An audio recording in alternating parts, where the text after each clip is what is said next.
これから始まる大レースひしめき合っていななくは天下のサラブレッド4歳馬今日はダービーめでたいな走れ走れ牧場を本命穴馬かき分けて走れ走れ牧場を追いつけ追い越せ引っこ抜けスタートダッシュで手遅れるどこまで行っても離されるここでお前が負けたならおいらの生活ままならぬ走れ走れ走れ牧場を本命穴馬かき分けて走れ走れ走れ牧場を追いつけ追い越せ引っこ抜け走れ走れ走れ走れ走れ牧場を本命穴馬かき分けて走れ走れ走れ走れ走れ牧場を追いつけ追い越せ引っ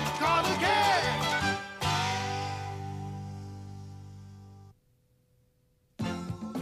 Nagduda si Kasky sa paraan ng pagsasanay ni Uncle Zhang sa mga kabayo dahil sa mga pinagsasabi sa kanya ng hinetic si Bobby. Umalis si Kasky dahil nag-away sila ni Uncle Zhang. Nag-alala kaming lahat sa nangyari. Pero bumalik din naman siya matapos niya malaman na malaki pala ang pagpapalaga ng uncle ko sa mga kabayo. Nalaman niya na mali pala mga iniisip niya. Dahil sa nangyari, nagkaroon kami ng tiwala sa isa't isa. Lahat sila sinasabi na si Midori Makibao mananalo. Nakakasar. Pues hindi yun mangyayari.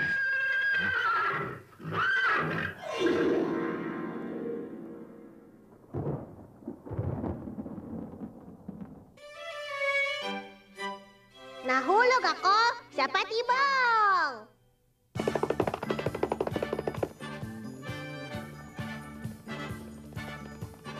Ang gaan-gaan talaga ng pakiramdam ko! Oo, syempre naman. Nasanay ka kasi sa mahirap na pagsasanay kaya magaan ang pakiramdam mo. Oo nga, tama yun. At saka komportable talaga tumakbo nito sa patag. Pakiramdam ko parang nasa langit ako! Mukhang handa na si Makibao sa unang karerang sasalihan niya na malaki ang premyo. Oo, tama yun. Malusog siya ngayon eh. At mas magkakilala na sila ngayon ng hinete niya. Kumpara dati, masigurado na ngayon ang mga hakbang niya. Kaya ang ibig sabihin nun, bumuti siya. Dati kasi masyadong mabilis yung paghakbang niya. Kaya ganon, dahil maiksi ang pagitan sa bawat hakbang niya. Kaya naman mas marami siyang hakbang na ginagawa. Ngayon isang talon pa lang niya, malayo na ang nararating niya. Malaki na ang pagitan ng bawat hakbang niya kapag tumatakbo siya, kaya hindi na kailangan humakbang ng marami. At para malaman natin kung nag-improve nga siya, ayan, ngayon makikita na natin yung bilis ng tinakbo niya. Patingin nga. Aba! Oo nga no. Tama ang sinabi mo, ang galing talaga. Narito na sila! Ang sarap ng pakiramdam ko! Base sa nakita ko ngayon, sa tingin ko mukhang maganda ang kalalabasan ng lahat. Huwag ka mag-alala, ako ang bahala! Sige na, magpahinga na muna kayo.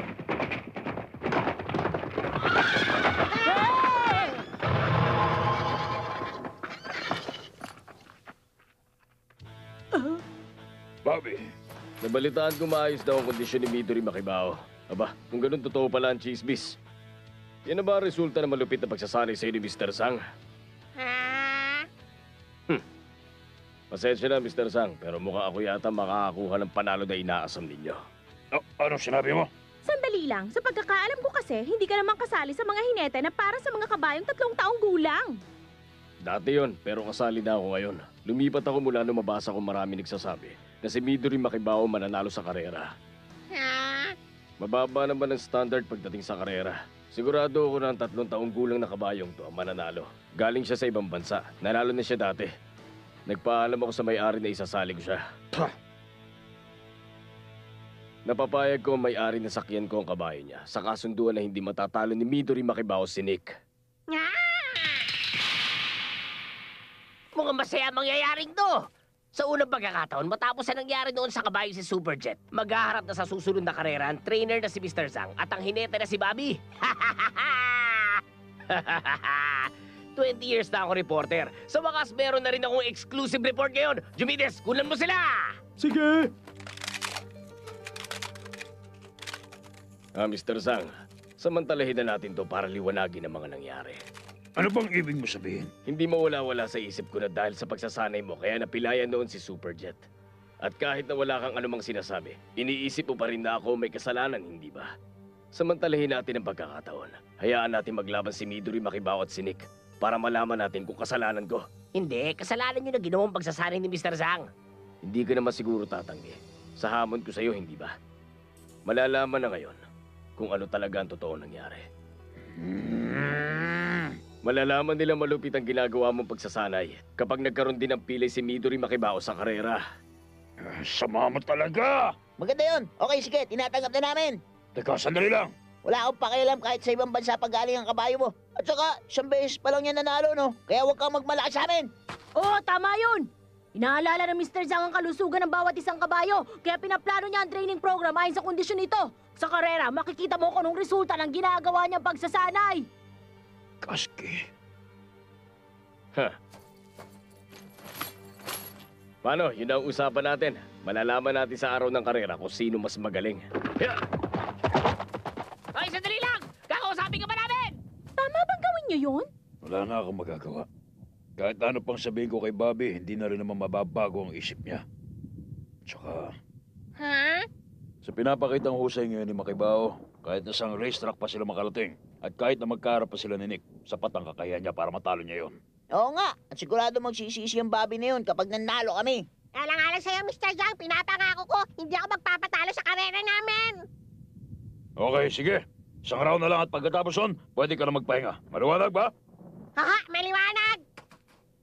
Aalis na kami!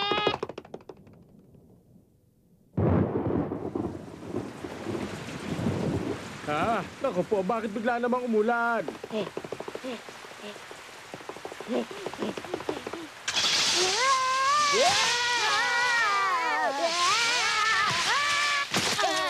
Bakit ano nangyari, Makibao?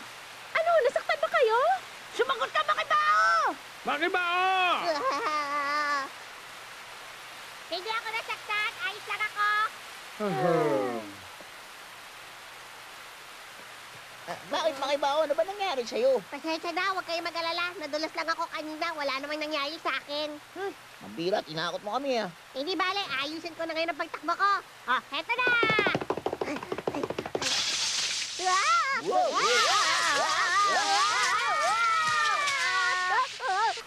Aba, ang galing ah! Ang ganda nung sinayo mong yung Makibao. Tamang-tama lang kahit yung sa parte na pinakapangit mo sayaw. Ayos na Makibao, hindi na masama. Ha? Ang kaso, hindi naman ako nagsasayaw eh. Makibao!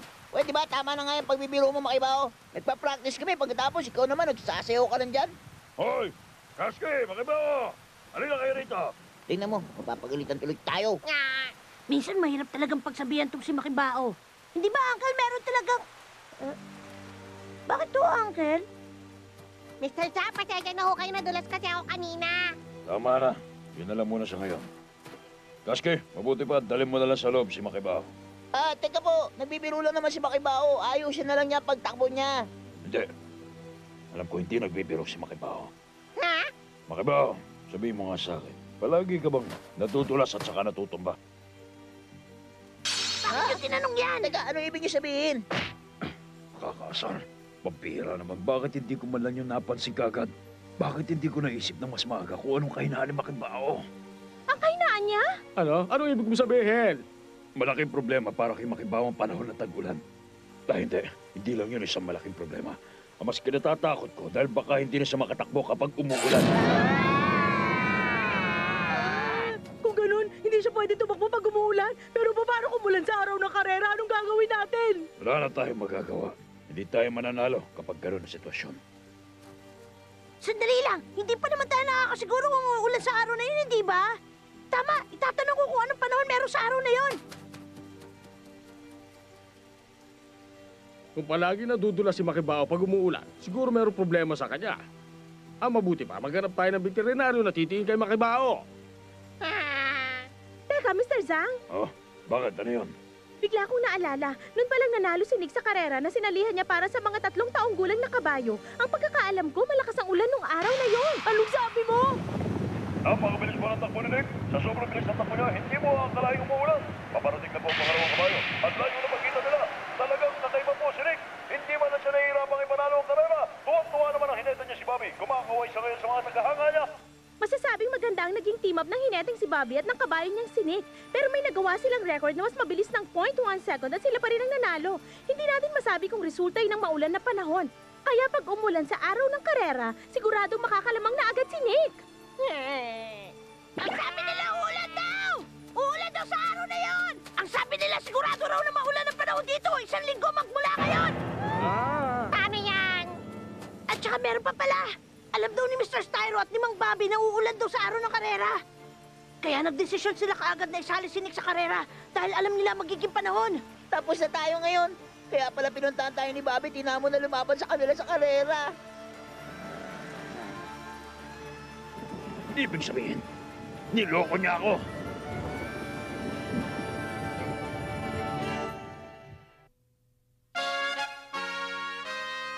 Ha?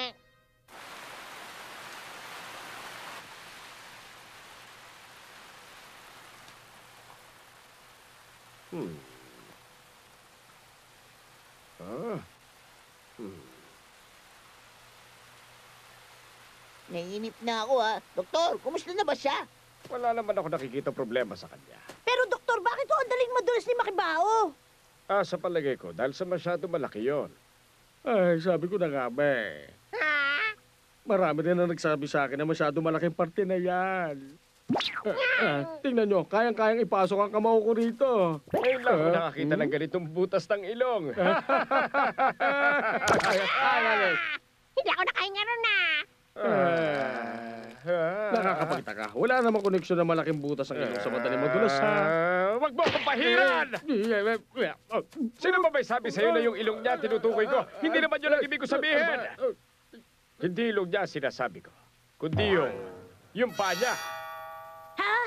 Paa niya? Alam nyo kasi, ang ganong klaseng paa na katulad ng kay Makibao, madali talaga madulas sa sandali makatuntong sa basanda mo. At kumpara sa ibang kabayo, mapapansin na may kalakihan ang mga paa niya. Ang ibig sabihin nun, para na rin siyang isang kabayo na nakasakay sa sled at tumatakbo sa madulas na snow.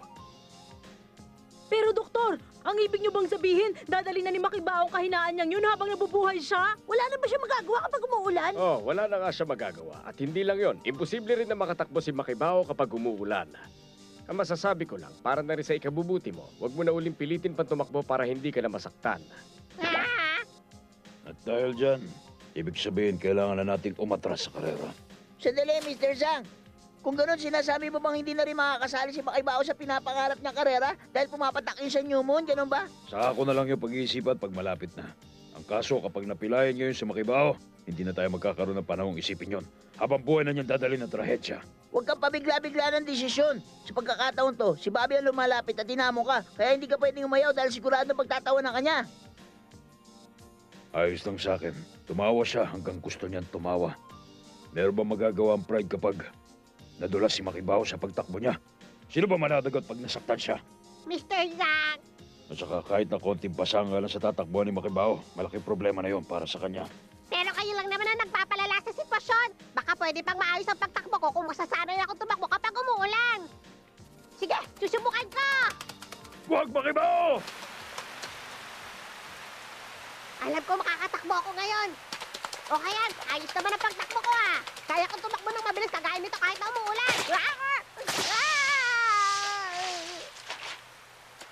Bakit ganon? Hindi pwede!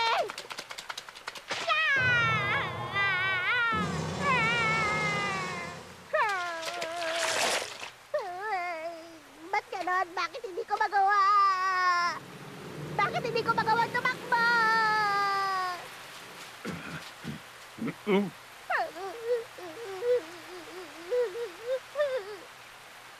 Makibao, tama na. Tumigil ka na. Tama na yan. Bakit mo naman siya pinapatigil? Bobby! Huwag niyo sanang kalimutan na tinanggap mo na ang hamon ko sa'yo. Kaya siguro naman wala kang balak na umatras sa karera, Mr. Zhang. Bobby, pasensya ka na. Pero si Midori Makibao kasi meron siyang... Huwag mo sabihin yan. Tingnan mo, maraming reporter ngayon sa harapan mo. Para nakakahiya kung sasabihin mong aatras ka na. Binabalaan kita. Pag ginawa mo yun, hindi ka na pwede magtrabaho bilang isang trainer. Ano sabi mo? Yun ang totoo. Sinanay mo na mabuti si Midori Makibao at sinabi mong maayos ang kondisyon niya. Pagkatapos ngayon, bigla ka na lang aatras. Sa palagay ko, nangyari din kay Midori Makibaho, nangyari kay Superjet at kay Volcano na nasobrahan sa mahigpit na pagsasanay na binigay ni Mr. Zhang. Siguro ganun nga nangyari. Kapag umatras ka at hindi mo itinuloy ang kompetisyon, isa lang ang ibig sabihin nun. Para mo na rin inamin na isa kang masamang trainer. Ayos! Jackpot ako rito! Hindi ko talaga akalain na meron din pala nakakatuwa nangyayari dito sa racing ring. 20 years na ako reporter, pero ngayon pala ako makakapagsulat ng ganitong kainteresanteng balita. Umatras si Mr. Zhang dahil hindi pwedeng tumakbo si Midori Makibaho pag umuulan. At nalaman din nila na siguradong maulan sa araw mismo ng karera. Kung ganun, hindi niya pala sinaalang-alang ang panahon bago niya tinanggap ang hamon ko. At maliwanag na kapabayaan ang ginawa niya. Hindi nakakapagtaka nangyari yun kay Superjet. Kahit na ano pang gawin mo, hindi ka talaga karapat dapat maging isang trainer! Isa pa pala, kung itutuloy mo ang gagawin mong pag-atras, ibig sabihin, hindi ka na mananalo. Hindi pa nagsisimula ang karera, talo ka na kaagad. Hindi ko hahayaan tumakbo si Midori Makibaho kapag umuulan. Kaya kung ang pag-atras ko sa kompetisyon na magiging katapusan ng karir ko bilang isang trainer, wala na akong magagawa. Tandaan niyo yan. Humihingi ako ng paumanhin sa bumubuo ng Han Quan race. Kailangan ko manalo! Ha? Hindi ako takot sa ulan o kahit galing sa ibang bansa ang makakalaban ko. Wala akong pakialam sa kahit ano. Kahit na anong mangyari, sasali ako. At ipapanalo ko ang karerang yun alang-alang kay Mr. Yang. Teka, Makibaho! Ang ganda nung sinabi mo, Makibaho. Hintayin niyo ang araw na yun. Magsisisi ang mga gusto lumaban kay Midori Makibaho. Aba, kung gano'n tinatanggap na ng grupo ni Midori Makibaho ang hamon. Talaga bang ayos lang na tinanggap niyo yung hamon? Ibig sabihin, pumapayag na kayo sa gustong mangyari ng babing yon? Baka mapigilan mo pa si Makibaho, Kasky. Hindi ko siya pipigilan. Itutuloy namin to. Sasali at mananalo kami sa karera. Sa mga reporter na narito, ayos lang na isulat at ilabas nyo to sa dyaryo. Hoy, Kasky! Pati ba naman ikaw? Ayos ah. Ngayon ko lang nalaman na malakas din pala ang loob mo, Kasky. Sandali, ano namang klase pagsasanay ang binabalak niyong gawin? Sa palagay niyo ba mananalo kayo kung magsasanay kayo ng madalian? Hindi na mahalaga kung anong resulta ng karera. Hindi ka gusto namin kalaban. Sa simula pa lang, si Cascade na ang gusto namin makaharap. Hindi na namin pahihirapan ang mga sarili namin. Kapag tumigil ang ulan, kami ang mananalo. Hindi ba, Mr. Zhang? Hindi na pahihirapan ang sarili. Mukhang maganda yata pakinggan yung sinabi mo, ha? Kaya, Bobby! Total, nakapangako na ako sa'yo, hindi ba? Hintayin mo na lang at panoorin kung ano mangyayari. Talaga, ganun ba? Kung ayaw mong mapahiya, samantalahin mo na natitirang panahon para sanayin na mabuti si Midori Makibaho. Mr. Zhang, akala ko ba matras na kayo? Sa tingin niyo ayos lang na ituloy yon? Mabuti pa, huwag na kayo makipagsapalaran. Mukhang nakatakda na talaga kayo para matalo. Tama siya. Alam nyo kasi, bukod sa kabayong sinig, kasali rin sa karera number 1 at saka number 2 na nanalo sa Clover Race doon nakaraang buwan. Si Goddess of Typhoon, si Enkalusha. Sila yung mga nangungunang mga kabayan na 3 taong gulang. 20 years na ako reporter. At sa tingin ko, sinuwerte lang talaga nangyaring pagkapanalo ni Midori Makibaho sa una niyang karera. Pero sa pagkakataon na to, kahit na anong gawin niya, kahit na mahulog pa ang kalangitan dito sa lupa, sinisiguro ko sa inyo na matatalo siya. Ako naman, naniniwala ako sa inula ni Mr. Cyro. Sa tingin ko, totoo mga sinasabi niya.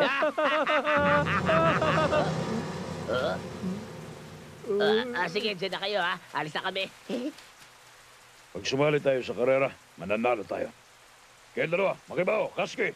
Kinakailangan kong baguhin ang estilo ko sa pagsasanay. Kaya maganda kayo dahil mas mahirap ang mga ipagagawa ko sa inyo. Ano klaseng pagsasanay? Ang kaso lang, Mr. Zhang, konting panahon na lang ang natitira. Ano bang klaseng pagsasanay nga ibibigay mo? Nakakatakot. Pero nagkakaganyan daw talaga si Mr. Zhang kapag determinado siyang gawin ang isang bagay. Pasensya ka na. Mula ngayon hanggang sa araw ng karera, ayokong gawa ng report ang ginagawang pagsasanay ni Makibaho.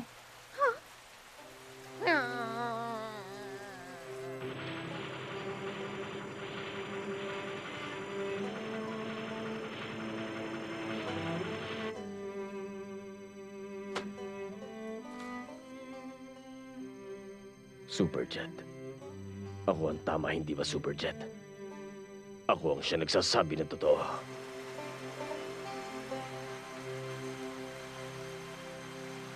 Mag-aalas 12 na. Ha? Sila na ba yan?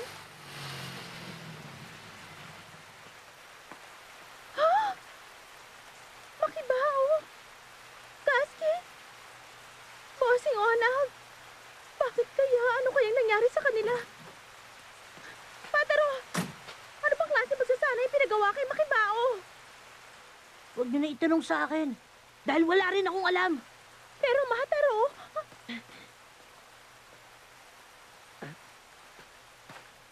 Malalaman niyo na lang sa pagdating ng araw ng karera.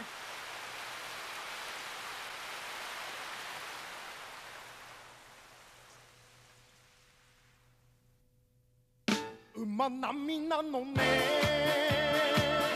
あなたとっても馬並みなのね